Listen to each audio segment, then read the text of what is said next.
ఇప్పుడు రాష్ట్రంలో ప్రధాన ప్రతిపక్షాల్లో కాంగ్రెస్ పార్టీ ఉన్నది, అంటే సంఖ్యాబలంగా మీకు ఎక్కువ మంది ఎమ్మెల్యేలు ఉన్నారు. ఆ తర్వాత వచ్చేటప్పుడు బీజేపీ ఉంది. బీజేపీ ఆల్రెడీ టీడీపీతో మేము కలిసి వెళ్ళమని చెప్తున్నారు.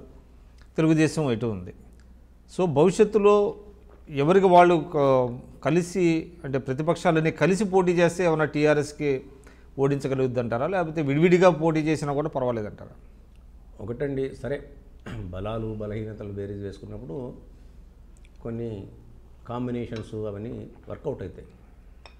కానీ ప్రజలలో ఒక ప్రగాఢమైన వాంఛ ఉన్నప్పుడు, ఆ ప్రగాఢమైన వాంఛను ప్రజలు ప్రస్ఫుటీకరించాలనుకున్నప్పుడు ఈ కాంబినేషన్లు ఇవి కూడా ఇవి పనిచేయండి. ఇలా ప్రజలకు కాంగ్రెస్ పార్టీకి మీద ఒక నమ్మకం ఉంది. ఇలా రైతాంగాన్ని చూసుకున్నట్టయితే కాంగ్రెస్ పార్టీ రైతుకు భరోసా ఇచ్చింది.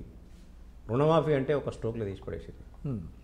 ఇలా కరెంటు బిల్లుల మాఫీ అంటే బకాయిలంటే ఒక స్ట్రోక్లో తీసి పడేసింది. ఇలా అటువంటి ఇలా ఎంత పండించినా కానీ పండే ధైర్యంతో పోయి అమ్ముకొని వచ్చిండు కాంగ్రెస్ పార్టీ ఉన్నప్పుడు. అంటే కాంగ్రెస్ పార్టీ రైతుల పాలిట, సామాన్యుల పాలిట ఒక అండగా నిలబడ్డది. ఇలా రైతు రుణమాఫీ చేసిండ్రు. రైతు రుణమాఫీ చేస్తే ఏంటంటే 4 విడతలు. 4 విడతల్లో మీరు చేసిన రైతు రుణమాఫీ ఏంటంటే అంటే వడ్డీకి సరిపోయింది. రేపు పొద్దున నువ్వు అమ్మ పెట్టదు అడక తినేది అన్నట్టు. అంటే ఆ మాత్రం కాంగ్రెస్ అధికారంలో ఉన్నప్పుడు కూడా ఎప్పుడు చేయలేదు కదా. మీరు రైతు రుణమాఫీ అంటున్నారు. రైతు రుణమాఫీ కాంగ్రెస్ రాజశేఖర రెడ్డి గారు ఉన్నప్పుడు చేసింది ఏంటంటే రైతు రుణమాఫీ ₹1,00,000 రైతు రుణమాఫీ సింగిల్ స్ట్రోక్ మీద చేసిండ్రు, ఒకేసారి చేసిండ్రు.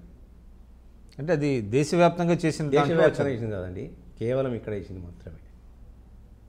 ఇక్కడ ఒకటే స్ట్రోక్తో రైతు రుణమాఫీ అనేది వైఎస్ రాజశేఖర రెడ్డి గారు రాగానే ఒకటే స్ట్రోక్లో చేసింది అది. అలాగే ఎలక్ట్రిసిటీ బకాయిలు కూడా ఒకటేసారి చేసింది అది. ఇలా ఏది చేసినా శాచ్యురేషన్ లెవెల్, ఇంధనం ఇల్లు కానివ్వండి.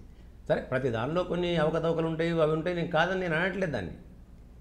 ఇలా గుడిసెల ఇల్లు ఎలకల బాధ గుడిసెలు తగలబెట్టుకోం కదా, ఎలకలు ఉన్నాయని చెప్పి ఇల్లే తగలబెట్టుకోం కదండి. అదే మాదిరిగా లోపాలు ఉన్నాయని చెప్పి అవన్నీ చేయకుండా ఉండలేం కదా మనం.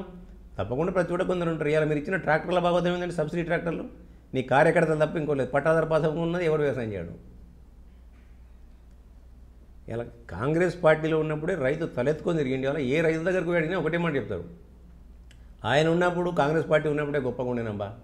ఇలా మీరు రేపు పొద్దున ఉండి మీరు వర్షాలు పడ్డ తర్వాత ఏ బ్యాంకు వెళ్ళినా కానీ మీకు ఇచ్చిన లోన్ రెన్యువల్ అవుతుంది తప్ప మీకు ఎవరు మళ్ళీ కొత్త లోన్ ఇవ్వరు.